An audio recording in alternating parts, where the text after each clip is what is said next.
Tem mais notícia, mais informação. O ex-presidente Jair Bolsonaro, que retornou ao Brasil na quinta-feira, pretende se manter em evidência e afirmou que vai viajar pelo país para defender o seu governo. O plano é retomar as motocicletas. Então, para falarmos um pouco mais sobre esse assunto, estamos em contato com o ex-ministro do Turismo, Gilson Machado, a quem eu agradeço demais pela participação. Ministro, seja muito bem-vindo. Muito boa noite, Daniel. Muito boa noite, Deise, aí também no estúdio da Jovem Pan. Boa noite a todos os ouvintes, telespectadores da Jovem Pan. E o presidente chegou essa semana dos Estados Unidos. Diga-se de passagem, acompanhei ele nos Estados Unidos e eu acho que aqui no Brasil talvez o povo não tenha noção da dimensão hoje que o presidente tem em termos de mundo, de geopolítica mundial. Porque o Brasil, Daniel, o Brasil deixou de ser visto como um país que era empírico dizer que ele dava certo. O Brasil, antes de Deus, você dizia, desde que eu tenho 8 anos de idade, o Brasil é o país do futuro. Não. O presidente Bolsonaro provou que com gestão, que com responsabilidade pelo dinheiro do pagador do imposto, que com equipe eficiente, com ações pontuais, com a diminuição do peso do Estado no cangote, de quem geralmente cria emprego, que é o empresário, que é o que investe o seu, bota o seu na reta e vai atrás de ter o seu sucesso profissional no seu negócio, na sua vida. Ele provou que o Brasil é viável, sim. Não é empírico. O Brasil, com gestão, o Brasil conseguiu ter um crescimento maior do que os Estados Unidos, maior do que a China, inflações menores do que os Estados Unidos, do que a China, recuperação de empregos como nunca visto antes, arrecadação tributária como nunca visto antes. Aí a gente vê agora, como saiu na matéria aí, uma tragédia nesse governo aí, você vê falando de arcabouço fiscal. Não é arcabouço, ele quer ser o bolso fiscal, para poder manter um Estado paquidérmico. Uma tragédia que está acontecendo, a volta da estatização, a volta da inchação do Estado, o tamanho do Estado. Então, isso daí, você vê a confiança do investidor saindo, e os índices de bolsas, os índices despencando.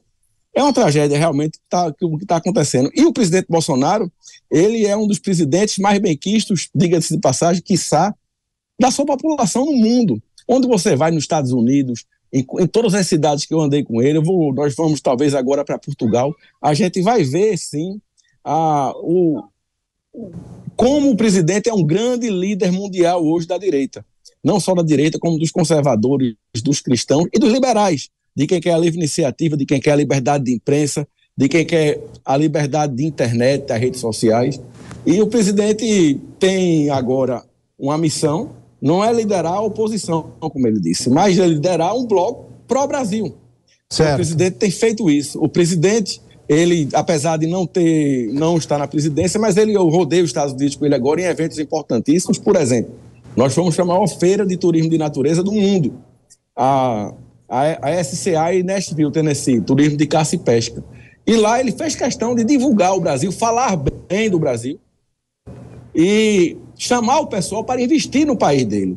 Porque esse governo que aí está, ele não é governo, ele está governo. E o Brasil fica, os empregos ficam. Agora, eu me deixo abismado, enquanto o presidente Bolsonaro está falando bem do Brasil lá fora, você vê a ministra Marina Silva encher a boca para dizer que no Brasil tem 120 milhões de pessoas com fome na rua. Eu lhe pergunto, Daniel, Deise, quem peste vai para um país que tenha mais da metade de sua população passando fome na rua? Quem é que vai? Qual é o turista que vai passar uma parte do seu tempo precioso de vida, das suas férias, para ir para um país que mais da metade da população está passando fome na rua? É claro que quando as pessoas falam mal do Brasil lá fora, o brasileiro perde o emprego aqui dentro. Certo, ministro, deixa eu... Claro, perfeito. Eu queria, já que o senhor esteve com o presidente Jair Bolsonaro nessa recepção que foi feita em Brasília na quinta-feira, muito provavelmente o senhor conversou com ele também, com a equipe do Partido Liberal. Nós já temos a informação que tem uma série de ações que estão sendo organizadas e programadas justamente para ele defender o legado do seu governo e, além disso, ele deve retomar algumas atividades, inclusive as motocicletas. Eu gostaria que, de maneira resumida, o senhor nos contasse como foi essa conversa com Jair Bolsonaro e que eventos, que agendas estão sendo programadas. Veja bem, foi uma conversa informal. Ele, depois de pegar um voo de 8 horas no 737 né, na classe econômica, você vê que o cabo chega cansado. Então, a gente não adiantou nenhuma agenda, a gente vai essa semana conversar mais sobre a agenda dele, sobre o que ele realmente tem interesse em fazer. Agora é muito salutar que ele retome a atividade dele. Eu não tenho procuração do presidente para afirmar que ele vai voltar com as motocicletas, mas eu digo que a gente vai, assim, andar o Brasil como um todo, entrar em contato com nossos apoiadores, diga-se de passagem, grande parte dos brasileiros de bem, dos cristãos, dos patriotas, nós conseguimos resgatar o amor pela bandeira, o amor pelo hino, pela pátria.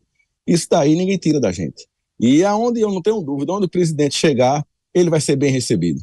Agora, ministro, com a posse do presidente Lula e também com a nova legislatura, especialmente por conta das negociações e articulações, por conta das comissões na Câmara e no Senado, houve uma certa fragmentação da direita no Brasil. O senhor entende que com a chegada de Jair Bolsonaro, ele em território brasileiro, a direita será reunificada? Ele tem força para isso? E como será a relação dele com os parlamentares do PL? Olha, eu acho que a relação dele com os parlamentares do PL é a melhor possível. E a verdadeira direita, os conservadores que lutam por um Brasil melhor, luta por um Brasil com emprego, luta por um Brasil sem violência, luta por um Brasil com o cidadão ter direito à sua posse de arma em casa. Isso daí não está fragmentado, nós estamos mais unidos do que nunca. E a volta do presidente já chancela tudo isso. Agora, eu gostaria que o senhor comentasse e também avaliasse essas investigações que envolvem o ex-presidente Jair Bolsonaro, não somente no âmbito dos atos do dia 8 de janeiro, como também o caso das joias, mas especialmente a investigação que apura aquela reunião com os embaixadores no âmbito do Tribunal Superior Eleitoral, que, dependendo do avanço, poderá deixar Jair Bolsonaro inelegível. Eu queria as suas impressões e se o senhor consegue projetar um resultado para isso. Olha, eu não tenho bola de cristal, mas vamos lá. O 8 de janeiro é muito salutar que seja feita uma CPI ou CPMI para investigar realmente, dar nome aos bois e punir realmente quem depredou. Eu garanto que o conservador, o liberal, que nós sempre fizemos mais de 50 movimentos, nunca teve uma troca de tapa no movimento nosso. Lotamos a Avenida Paulista, lotamos a Esplanada dos Ministérios, lotamos a Avenida Boa Viagem, lotamos a Orla de Maceió. Nunca teve um problema, então é muito salutar que se investigue. Quanto às joias que você falou do presidente, Daniel, tudo foi declarado. Tudo está declarado. Então, o presidente está muito confortável quanto a isso daí. E a outra pergunta foi sobre a inelegibilidade, a possibilidade de ele ficar inelegível por conta daquela ação que tramita no TSE. Eu não acredito que isso vá chegar a termo. Eu não acredito, eu acho que o judiciário brasileiro, o STF, tem bom senso, né? E ele estava na função do presidente da República. Então, eu acho que não tem por que deixar o presidente inelegível.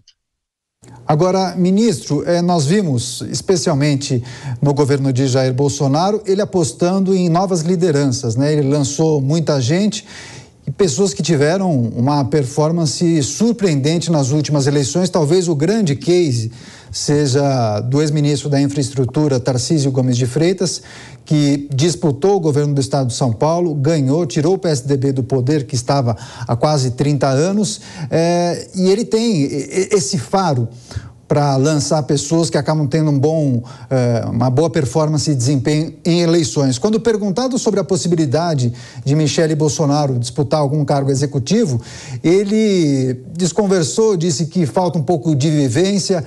O senhor entende que essa é uma posição definitiva ou a família Bolsonaro pode reavaliar? Bom, eu acho que a primeira-dama, ela não tem interesse, eu conversei com ela já, em nenhum cargo do executivo. Ela tem interesse em cuidar da família dela e ser uma mulher referência hoje para todas as brasileiras. Você vê, e caso ela tenha interesse, é o direito dela ser candidata, ao que ela quiser. Eu acho que não tem nenhum problema, está tudo funcionando perfeitamente. A primeira-dama esteve conosco lá nos Estados Unidos também.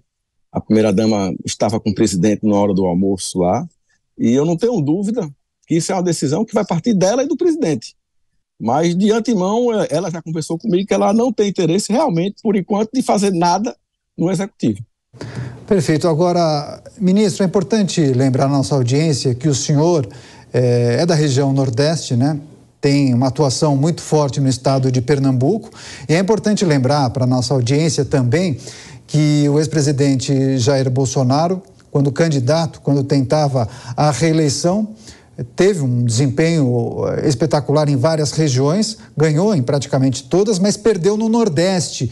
Tem algum plano do Partido Liberal, ou staff, a equipe do ex-presidente Jair Bolsonaro, de intensificar agendas na região Nordeste do país? Você veja bem, o presidente ele criou lideranças, como você disse na outra pergunta. Eu queria acrescentar Jorge Seife, o próprio Jorginho Melo, que é o governador, a senadora Dorinha, lá no Tocantins, a Damares, senadora, o Rogério Marinho, no Nordeste, em Natal, no Rio Grande do Norte. E eu tive 1.325.000 votos aqui em Pernambuco. Depois do presidente Bolsonaro no Nordeste, eu fui o conservador mais votado no Nordeste. Eu tive mais votos do que todos os outros conservadores, até do próprio ministro Rosério, que se elegeu senador, do próprio João Roma na Bahia. E eu estou pronto para ajudar o presidente no que for o Nordeste. E aqui, especificamente, Pernambuco, Ceará, Rio Grande do Norte, o nordestino é fã do presidente Bolsonaro. O nordestino hoje está vendo, por exemplo, a transposição do São Francisco e está seca. Você bota lá, você vai em Jati, no Ceará, que tinha os peixes pulando lá na barragem, está seco, o peixe morrendo. São imagens que estão em todo canto. Se você tiver uma curiosidade, pega uma equipe da Jovem Pan e vai ver se eu estou falando a verdade ou se é fake news. É importante ver isso daí. Apesar de nós termos tido esse ano a maior enchente do São Francisco dos últimos anos, você vê que está faltando água em vários locais da transposição.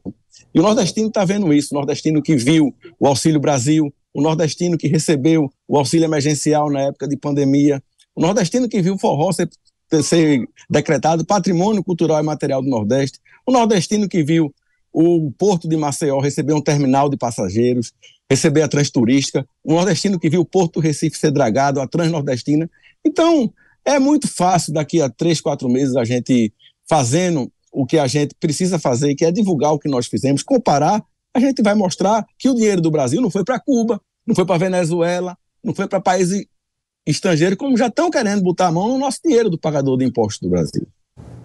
Tá certo. O retorno de Jair Bolsonaro, oposição ao governo Lula e também as perspectivas para o Brasil em destaque nessa entrevista especial com o ex-ministro do Turismo, Gilson Machado, a quem eu agradeço demais pela participação. Ministro, seja muito bem-vindo sempre aqui na Jovem Pan. Boa noite, até a próxima. Boa noite, Daniel. Boa noite, Deise. Um grande abraço para vocês. Até a próxima.